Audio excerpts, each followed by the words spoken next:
This message comes from Capital One. Your business faces unique challenges and opportunities. That's why Capital One offers a comprehensive suite of financial services backed by the strength of a top 10 commercial bank. Visit CapitalOne.com/commercial. Member FDIC. In May 1831, a Frenchman named Alexis de Tocqueville arrived on his ship in Newport, Rhode Island. 35 days had passed since our departure when we heard the first cry of land. He had passed through thousands of miles of open ocean. Above, below, and around reigned perfect solitude and absolute silence. Moonless nights and furious storms. Our vessel pitched violently, throwing up on each side huge clouds of foam. This foam looked like fire. The 25-year-old son of French aristocrats had come all this way to see America. Technically, the French government had sent de Tocqueville and a close friend to investigate the prison system in the United States, and they did that. But for de Tocqueville, the prison research was just an excuse. The thing that truly fascinated him was American democracy. So he ventured off, around the Northeast, out into the western frontier, then down the Mississippi. We set forth with the intention of examining as fully and as scientifically as possible all the springs of that vast machine, American society, everywhere talked of and nowhere understood. As de Tocqueville grew to understand how 19th century America worked, he also started to see some ways in which it didn't. He wrote about racial inequality in the U.S., how both Native Americans and Black people suffered under what he called tyranny of white Europeans. And then there was the growing income inequality he observed. The manufacturing aristocracy of our age first impoverishes and debases the men who serve it and then abandons them to be supported by the charity of the public. Decades before the Gilded Age, de Tocqueville noticed a fracture forming between the people who owned factories and the people who worked in them. These two men meet in the factory, but know not each other elsewhere. And whilst they come into contact on one point, they stand very wide apart on all others. This wasn't a political divide. It was an economic one, but it did have political implications. In other words, if you live in poverty in this country, can you actually enjoy the civil and political rights which you are supposedly guaranteed? Nearly 200 years after de Tocqueville's visit, another emissary from outside the U.S. arrived. In 2017, Philip Alston was the United Nations Special Rapporteur on extreme poverty and human rights, and what he saw in America concerned him.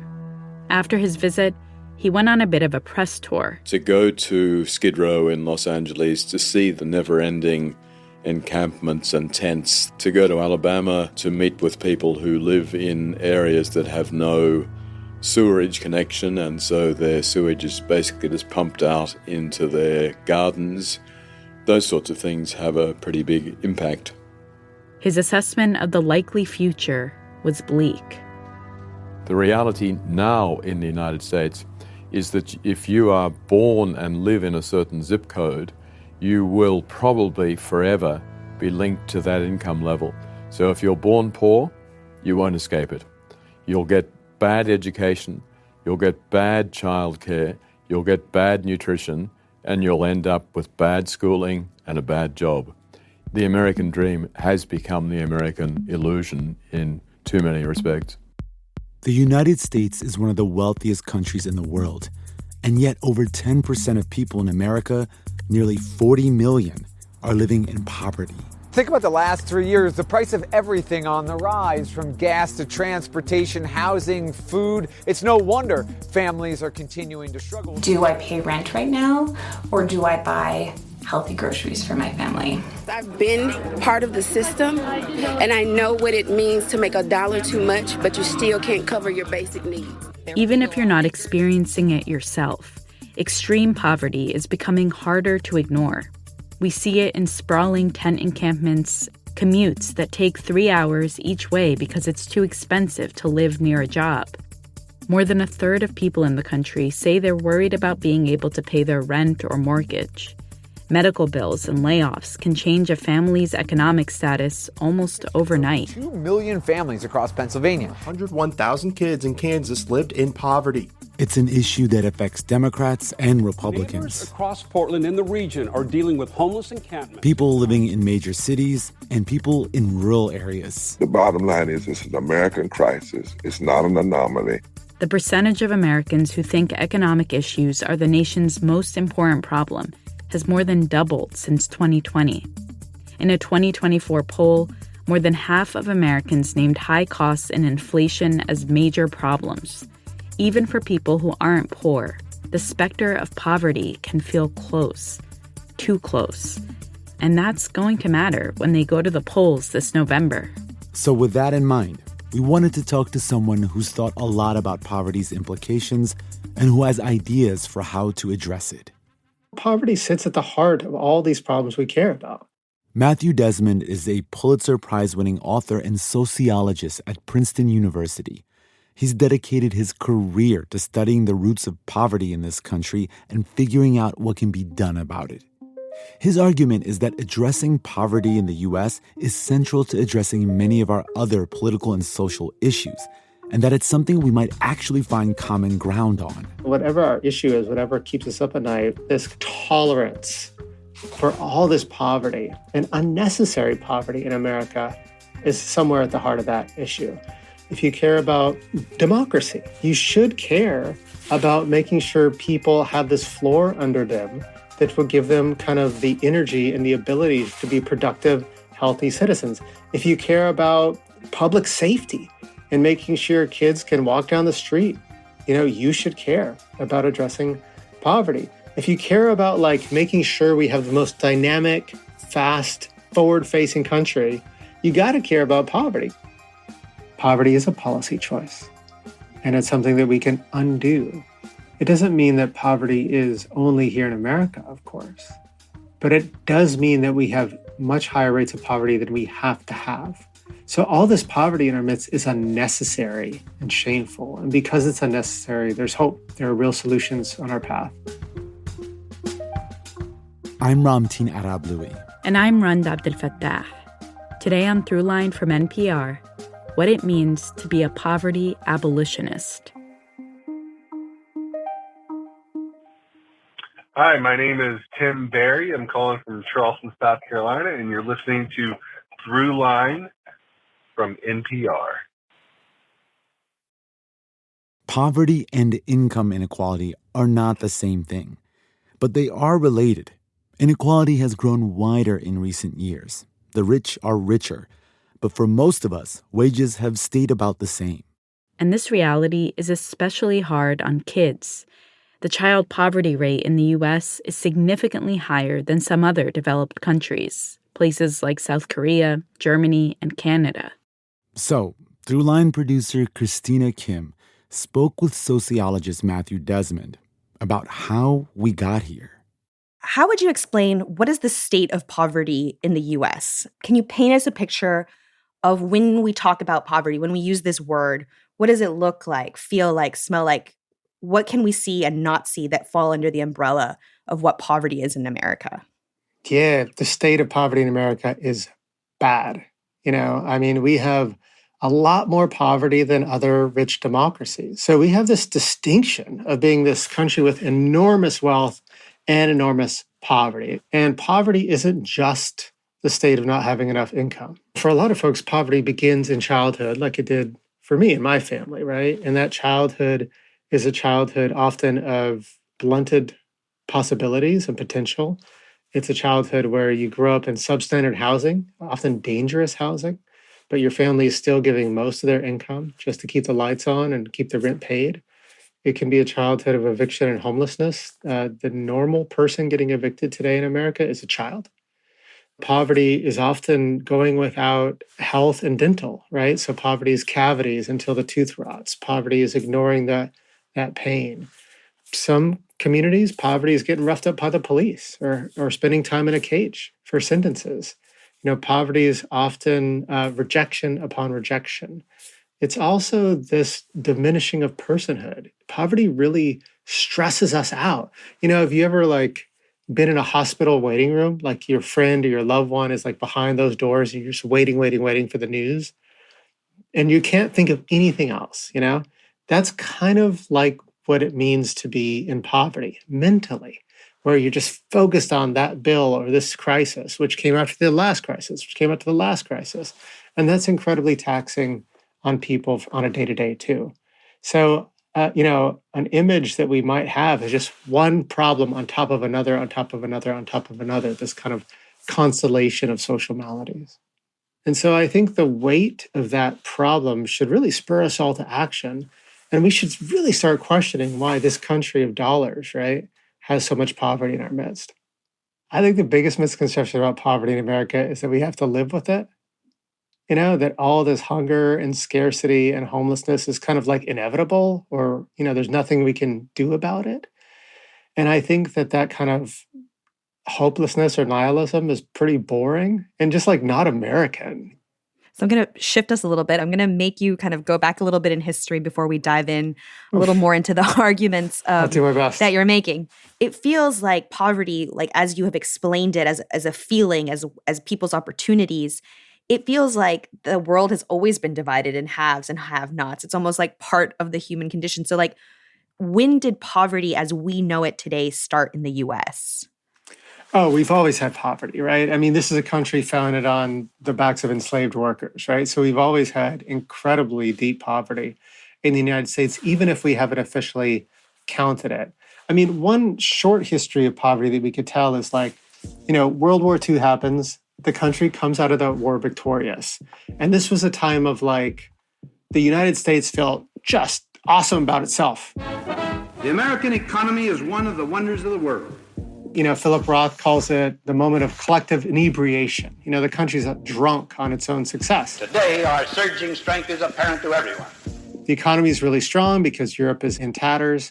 And we start describing America as really the country with the highest standard of living, right? It's affluent, an affluent society. 1960 promises to be the most prosperous year in our history.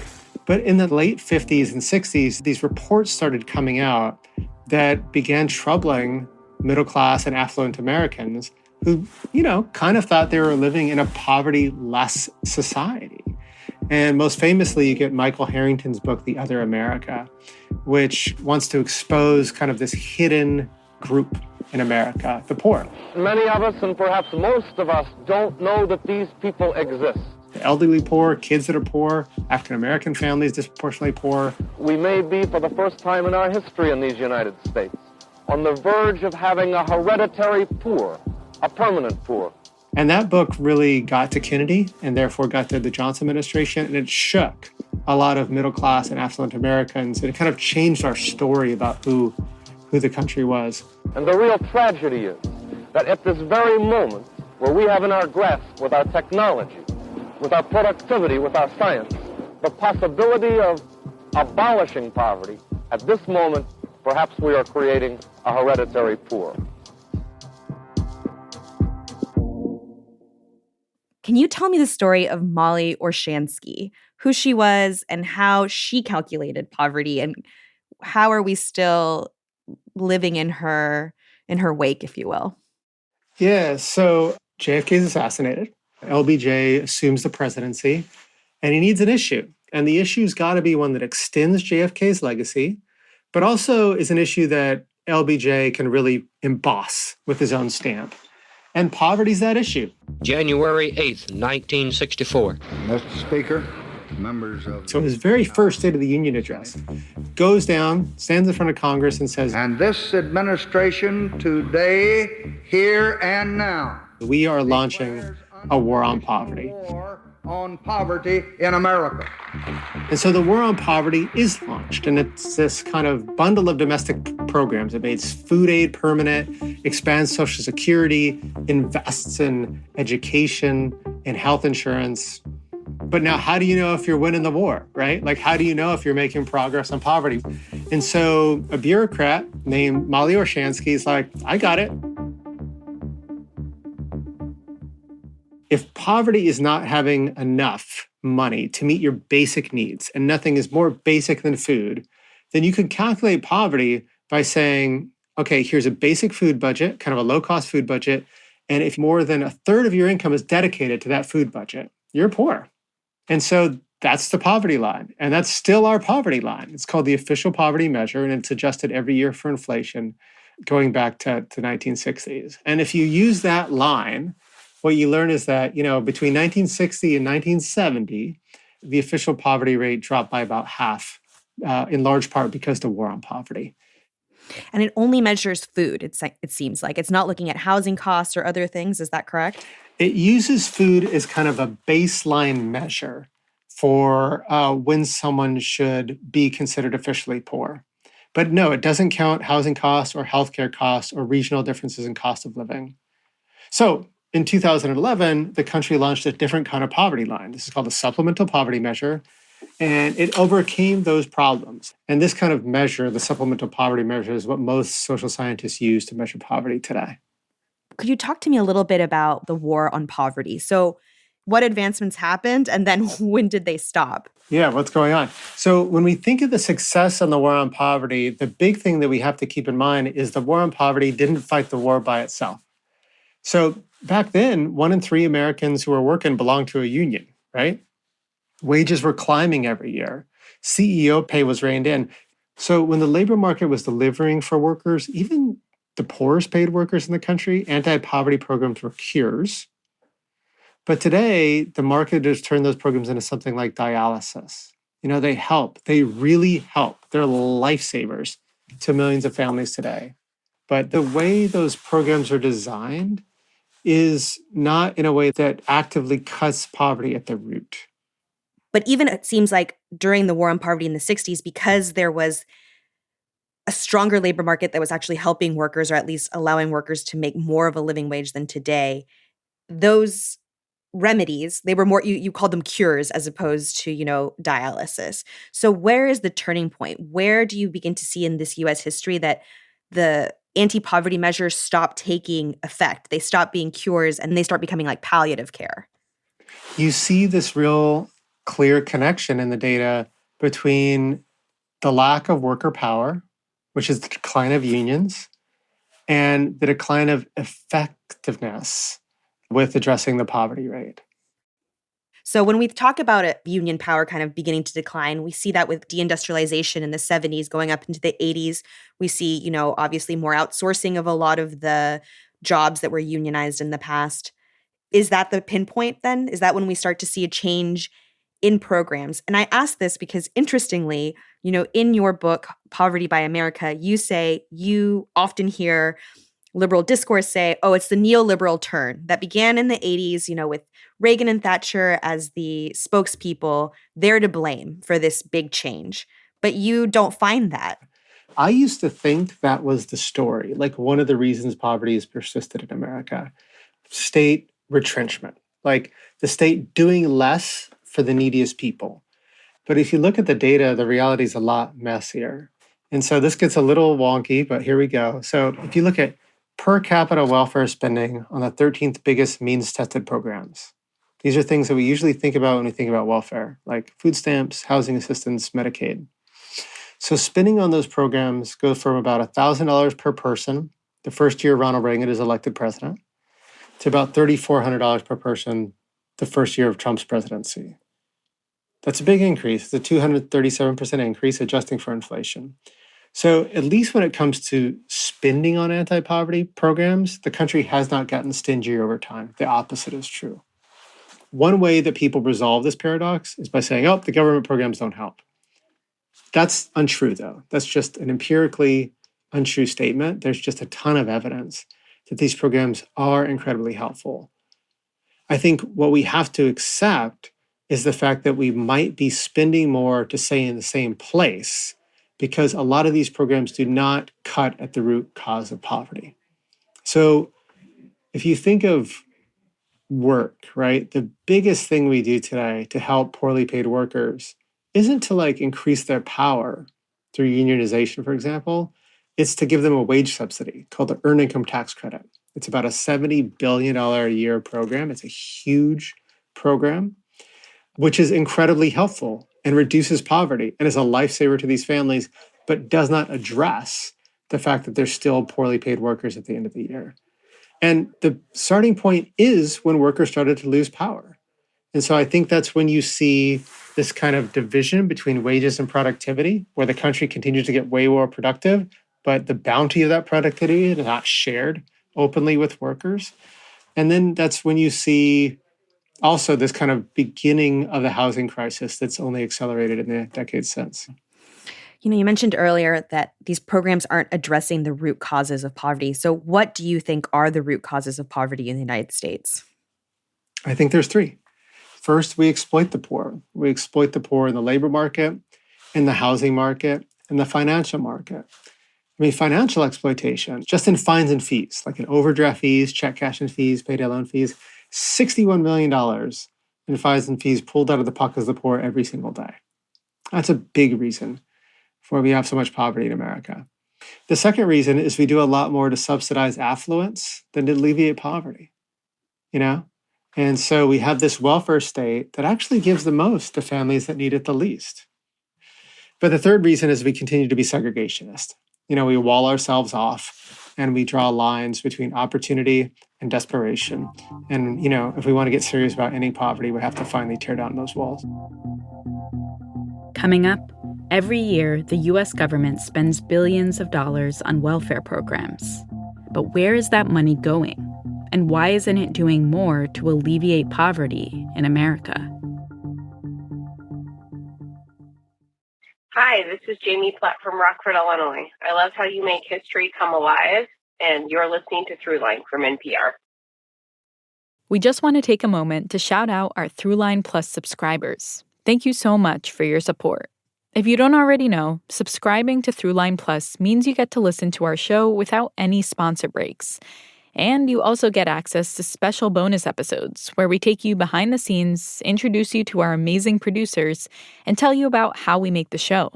To get these awesome benefits and support our work here at NPR, head over to plus.npr.org/throughline. This message comes from Capital One, offering commercial solutions you can bank on. Now more than ever, your business faces unique challenges and opportunities. That's why Capital One offers a comprehensive suite of financial services, all tailored to your short and long-term goals. Backed by the strength and stability of a top 10 commercial bank, their dedicated experts work with you to build lasting success. Explore the possibilities at CapitalOne.com/commercial, a member FDIC. This message comes from NPR sponsor Progressive and its Name Your Price tool. Say how much you want to pay for car insurance, and they'll show coverage options within your budget. Visit Progressive.com. Progressive Casualty Insurance Company and Affiliates. Price and coverage match limited by state law. If you had to guess, how much of our annual federal budget would you say went to poverty programs? A little? A lot? Well, the total spending on anti-poverty programs in 2023 was more than $3 trillion. That's more than our defense, education, and transportation budgets put together. Those funds are distributed to many different welfare programs and used for things like cash assistance to families, Medicaid, and supplemental security income for people with disabilities. But in both red and blue states, there are also billions of welfare dollars that don't reach those people. According to 2020 data from the Census Bureau, a higher percentage of both children and adults are living in poverty than the year before.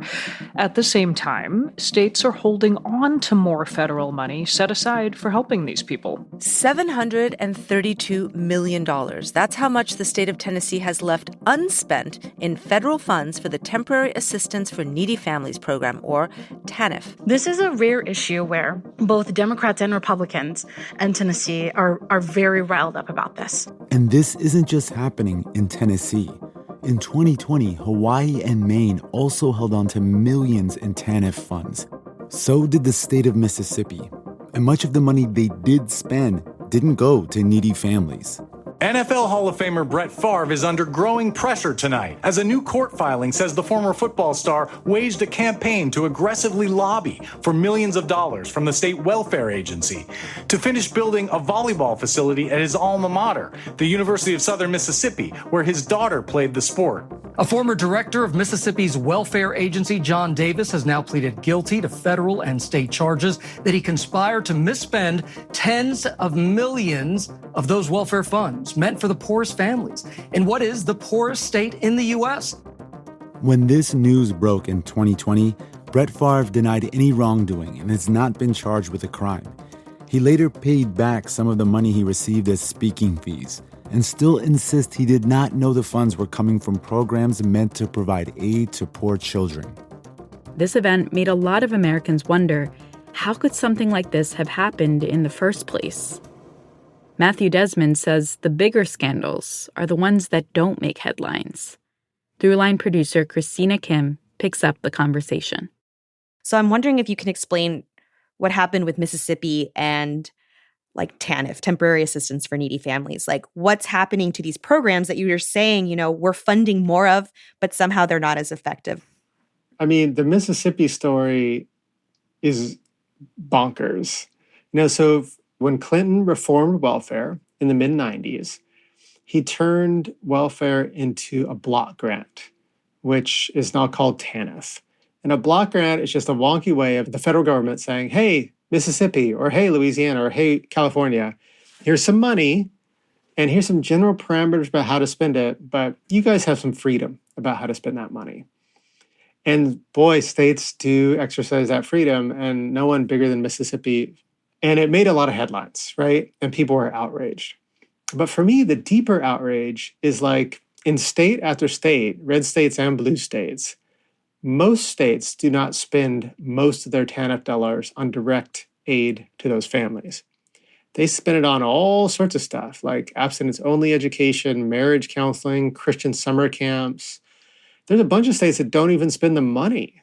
And so nationally, for every dollar budgeted in TANF funds or welfare funds, only 22 cents lands in the hands of someone in literally direct aid to help them.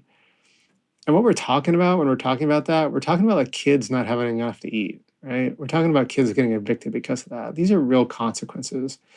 And so, yeah, $1 in the budget does not necessarily mean $1 in someone's pocket. And is that what's breaking down? Because, we are funding these programs. Is it all just this kind of mismanagement? Like, what is happening to our anti-poverty funding? Is it this TANF story?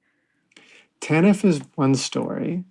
Another story is about welfare avoidance. The fact that billions and billions of dollars in unused anti-poverty aid go unclaimed every year. What drives that? We used to think it was stigma. We used to think people were too proud to connect. And there's something to that. I don't know if you've ever spent time in a welfare office, but it's a pretty embarrassing, even dehumanizing experience.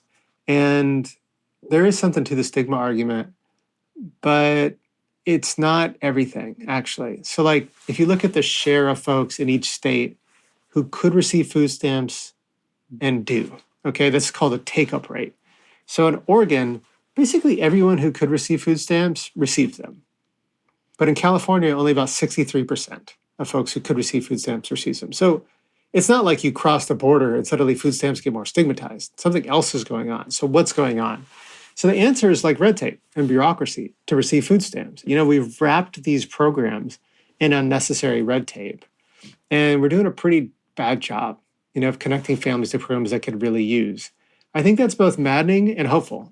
The hopeful thing is like some small tweaks can go a long way, So even changing like the font on advertising can get more folks to sign up, for example, for like the earned income tax credit. I want to go back to the root causes of poverty. And I think one of the ones that you really outline in your book is essentially that we live in a system in which many people benefit from poverty. Can you break down who benefits from poverty and how? You alluded to it a little bit earlier, but if you could. Yeah, so one of the folks I write about in the book is a young man named Julio Paez. So Julio would start his day at McDonald's working 10 p.m. to 6 a.m. He'd have 2 hours to rest, and then he'd clock into Aerotech. going anywhere where the temp service sent him between 8 a.m. and 4 p.m. And then he'd rest as much as he could, and it was back to McDonald's. Each job paid minimum wage. Julio told me he had to work that much to afford the little apartment he shared with his younger brother in the Bay Area. Who benefits from that? So corporations benefit from that, sure. But don't you and me benefit when we consume the cheap goods and services the working poor produce? It's easy to talk about shareholder capitalism like it's like 12 dudes in a Manhattan boardroom, but like half the country's invested in the stock market. Don't we benefit when we see our savings plans or retirement accounts going up and up like magic, even when that means that someone like Julio pays a price for it? And so I think that when you really start writing yourself into this story, you often are confronted with the fact that, it's not just the other political party. It's not just the super rich. It's not just structure, like whatever that is. It's also us. Or, $11 billion in overdraft fees charged every year to poor bank clients. So banks benefit from that, but so do you and I if we have free checking accounts. They're not free. They're subsidized by all those fees. If landlords are raising their rents really aggressively, they benefit from the housing exploitation of the poor. But so do those of us who are homeowners. Don't we benefit when we collectively work to make housing scarce and expensive so our property values goes up? So these are the kind of arguments the book is trying to make. Not to make you feel guilty, but to make you feel empowered. If you're part of the problem, you're part of the solution too. On the other flip of this too is like, you call people out, right? The story of poverty isn't about them, they, other people. It is a story about us. It's like an American story in which we're all participating in. But you also argue that the government also subsidizes the middle and the upper class. What does that look like? Yeah. For me, this is like the biggest shocker of the whole book. When people ask me, like, what surprised you the most? This is the thing.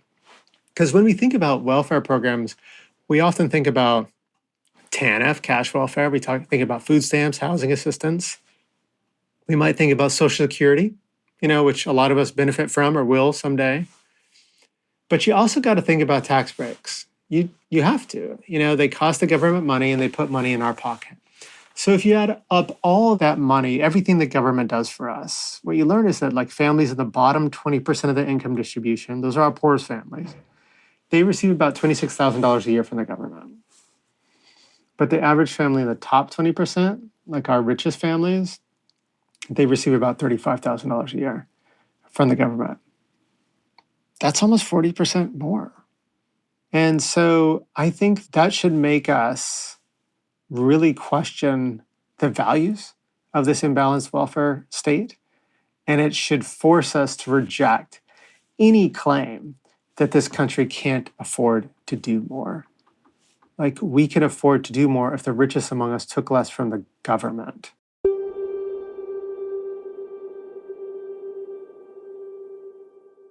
And I want to move to like the second part of your argument, which I know you have three, but it's about housing. Housing, I feel like, is such a hot issue. I think people listening to this now are feeling a housing crunch on all sides. Like, rents are up 22% since the pandemic. It's a high borrowing cost, and expensive housing have like locked many people out of the quote unquote, the American dream of buying a house, whether you're middle or upper class. And then we do see homelessness skyrocketing. I think people are hearing this and they're like, okay, access to any kind of housing, I'm feeling it regardless of whether, I feel poor or rich, like it's a problem. So how do we make sense of the housing market right now when so many people feel like they're barely making it because of housing? So for families that are renting below the poverty line, they're spending most of their income on housing costs, just on rent and utilities. The rental market is brutal. The housing market has become out of reach, and segregation is a major part of this story. The country continues to be deeply segregated by race and class. It's an active project that's still going on in America today. And if you doubt it, you could just take a Tuesday night and go down to a zoning board meeting and meet a lot of folks that are doing their best to uphold exclusionary zoning that keeps out any kind of affordable housing or even just any kind of like multifamily housing. in certain neighborhoods. We could say there's not enough parking. There's environmental concerns. The schools won't be able to take it. I'm really worried about my property values. And this is something that's happening in Republican communities and Democratic communities. And so I think that this isn't just the result of the legacies of redlining. This is also the result of people today doing a really great job of coming up the process. If low-income families literally can't live in certain communities and towns, that's going to highly concentrate poverty outside of the walls. And so, you can't solve poverty without solving the housing crisis. So how do we do that? If the country suddenly decided to double, triple our investment in affordable housing, and we wanted to build a bunch of housing, where would we build it with all these zoning laws? I think that part of the solution isn't just deepening our investment. Part of the solution is really rethinking the design of our communities. And for affluent white folks that are listening, this is on us. This is us that are drawing these incredibly hard lines around our communities. And so I think we have to rethink that if we want to get serious about the housing crisis. Coming up, Matthew Desmond says Americans can abolish poverty, and he has a list of suggestions for where to start.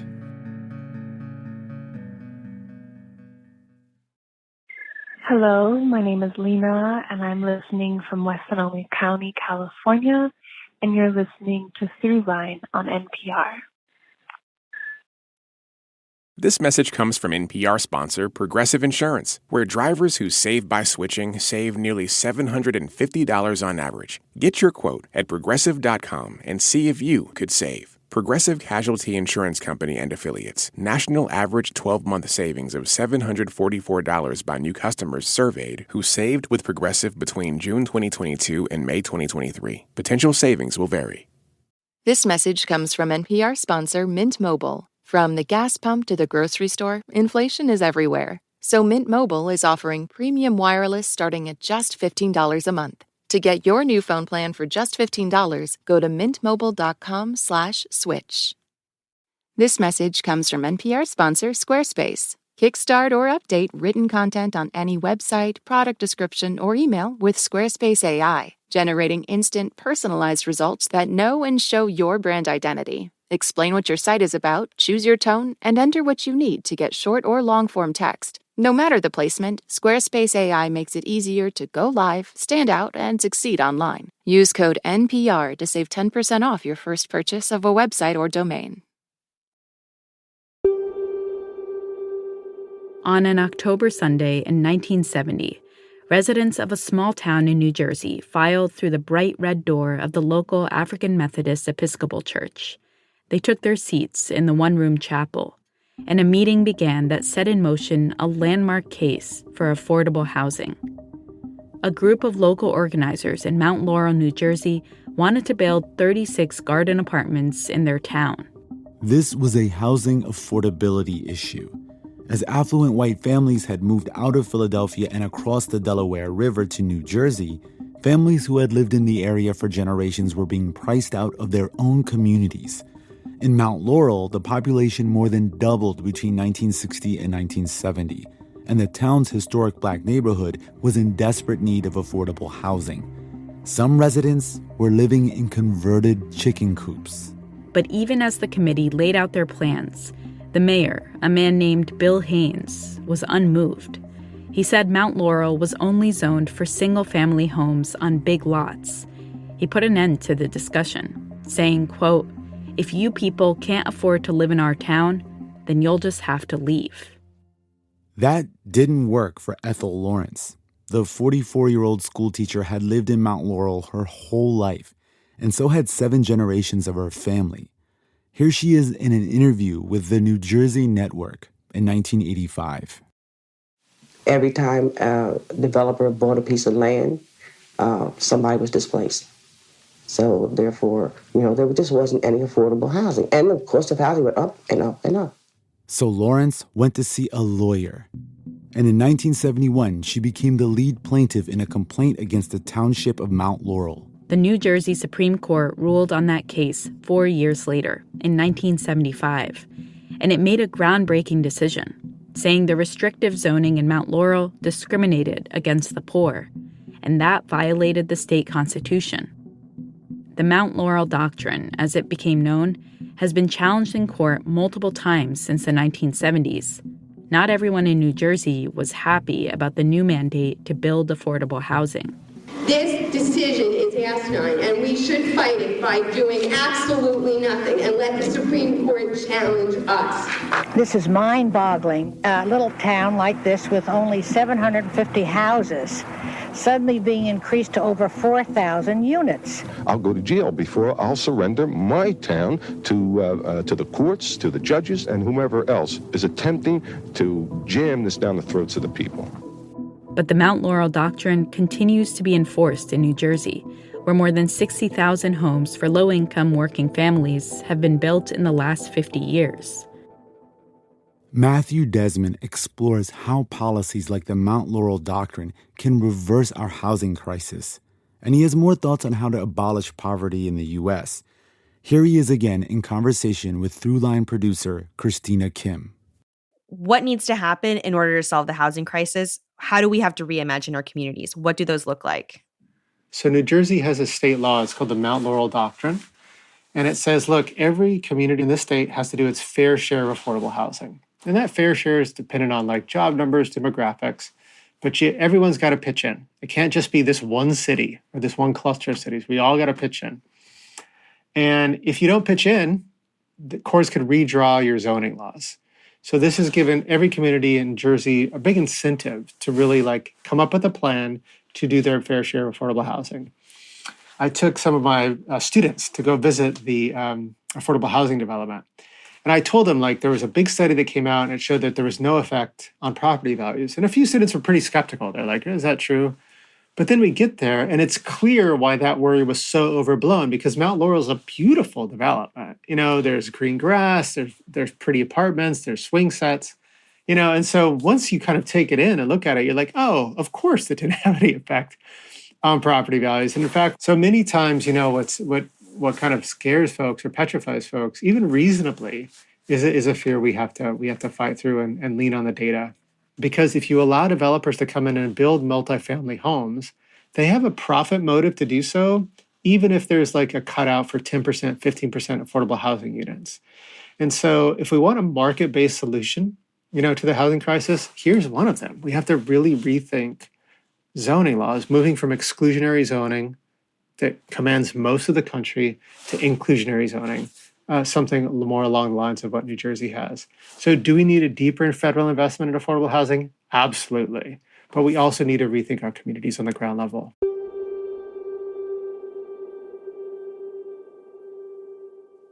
You actually believe that poverty can be eradicated. I mean, that is a very hopeful reframing of the problem. I think a lot of folks maybe listening to this feel like it's intractable, even though you believe that. So how do we do it? What are some ways that you think we can start to systematically eradicate poverty? The first thing we do is deepen our investments in fighting poverty. And we did this during COVID, the third rescue bill, the American Rescue Plan. That was the most important thing that the federal government has done for low-income families since the war on poverty.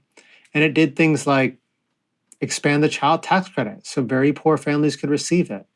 Extend rental assistance to tenants who are in arrears with their landlord, these kind of things. Those domestic policies reduce child poverty by 46%. So we have a very clear track record of what we could do to fight poverty if the government would get more serious about doing so. The second thing that we need to do is to empower the poor. We need to expand worker power. We need to expand housing choice. And we need to end the unrelenting financial exploitation of the poor. And the third thing we have to do is tear down our walls and really try to reach for communities of broad prosperity and not communities of just hoarded opulence and hoarded opportunities. Yeah. You explicitly say in this book, this isn't about poor people, it's about everyone else, it's about us. Yeah. So how do people reconcile with their daily lives? Like, what can they personally do? And how have you grappled with it, right? Like, I work at NPR. You are a Pulitzer Prize winner, a noted author. You run a lab at Princeton, which has a many billion-dollar endowment. Yeah. And I ask this not to call you out, but because, I think it can be paralyzing. It's like, okay, I'm part of the problem. What can I do in my daily life? I'm not writing policy right now. So what do you say to them? I think you should call me out. I think that we should call each other out. We're open to having this conversation about other social issues that we care about. So let me tell you about my process. So for years, I've been critical of the mortgage interest deduction, which in theory is something that all homeowners could take, but is really just a windfall for the wealthy. How does it work? So it works during tax time. If you have a mortgaged home, you can deduct the interest of your mortgage from your tax bill. You can do this on your first home and your second home, including your yacht or your ski cabin or your RV. And that cost us about $26 billion a year. In a few years, because of the expiration of some caps that Trump put on with his tax bill, it's going to cost us over $100 billion a year, okay? This deduction. Most people that claim this deduction are white, and most people who claim this deduction are in the top 20% of income earners. And so I'm eligible for this deduction, okay? I'm a homeowner now. I don't want it. I think it's ridiculous. We would rather live in a country where less money from the government flows to stable homeowners and more money flows to renters that are crushed by the high cost of housing. And so this is a way that we are kind of pushing against this normalization of an unbalanced welfare state, where those of us who can take all the deductions we're entitled to. But maybe that's immoral, Maybe we shouldn't. And so that's one other way that you can get involved. And then those of us who are living in segregated communities, we got to go to those zoning board meetings. Yep. And we got to stand up and we got to say, look, I'm for building this thing. I want these kids to get the same opportunities my kids get by living here. Build it. And this is awkward. And this can be contentious with your neighbors. And this can cause some friction in your life. But this is what it means to be a poverty abolitionist. So these are a few ways that I've struggled with, that I've wrestled with. I haven't figured everything out. But I think that there is something very meaningful about trying to divest from poverty in our daily life and kind of talk to people about it. You've done a ton of these interviews. What frustrates you about the conversation you're having? Do you think that the people interviewing you, media outlets, are missing something or should ask you or talk to you about something else? I do think that there's a lot of us that have kind of, our default is hopelessness, or nihilism. And I think that default can allow us to embrace these absolving theories of poverty. Like a question, what is the likelihood that Congress will pass, like that? It's I don't know. What's the likelihood that you're going to change, tomorrow because of this, And I think that I'd rather have those kind of conversations than these conversations about things that feel very far away and distant. I just think that if we want to get serious about strong, real structural political change, we have to get serious about personal change too. And that's not really a conversation we usually have on NPR. We usually have a conversation about policy, history, Congress, far away stuff. I guess I'd like to have a conversation that's a bit closer to home. And I'd like us to stop blaming the other guy.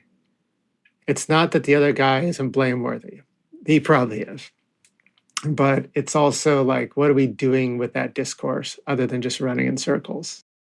Are you hearing from people on the right or that might have a more conservative point of view that you think people on the left should consider and vice versa? Are you seeing, especially around the poverty debate, this kind of missed opportunity where because we are so polarized right now, there's kind of something that's missing, where we're not hearing each other that we should be? This is not to deny real divisions that are present and harmful and hurtful throughout the country. But on this issue, on economic justice, there's huge bipartisan hunger. There's folks in red states and blue states, folks in rural America and urban America that feel that the country isn't working for them. And so I do think there is real potential for a mass movement against poverty. The thing about mass movements, though, is they're mass. And not everyone in the tent agrees with you on everything. And that's where the challenge comes in. That's where the work comes in. Are you okay with organizing with someone who you completely disagree with on issues of abortion or gun rights, but you're locked together on issues of worker power or needing to address the affordable housing crisis? That's a sticky wicket that I think we have to confront. But there is real power in the fact that many Americans on both sides of the aisle are really done with all this poverty and all this inequality.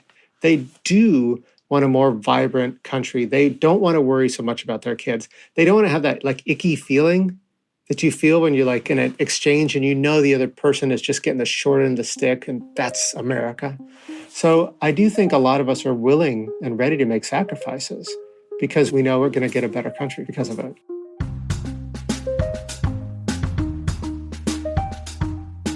That was producer Christina Kim speaking with sociologist Matthew Desmond. That's it for this week's show. I'm Rand Abdel Fattah. I'm Ramtin Arablouei, and you've been listening to Throughline from NPR. This episode was produced by me. And me, and Christina Kim. Casey Miner. Sarah Wyman. Rachel Horowitz. Lawrence Wu. Julie Kane. Anya Steinberg. Devin Katayama. Nick Nevis. Kiana Pakliwan. Irene Noguchi. Thank you to Alex Goldmark, Johannes Dergi, Reese Walter, Edith Chapin, and Colin Campbell. Fact-checking for this episode was done by Kevin Vogel. The episode was mixed by Josh Newell. Music for this episode was composed by Ramtin and his band Drop Electric, which includes Anya Mizani, Naveed Marvi, Sho Fujiwara. We would love to hear from you. Send us a voicemail to 872-588-8805 and leave your name, where you're from, and say the line, "You're listening to Throughline" from NPR. And tell us what you think of the show. We might even feature your voicemail in a future episode. That number, again, is 872-588-8805. And finally, if you have an idea or like something you heard on the show, please write us at throughline@npr.org. Thanks for listening.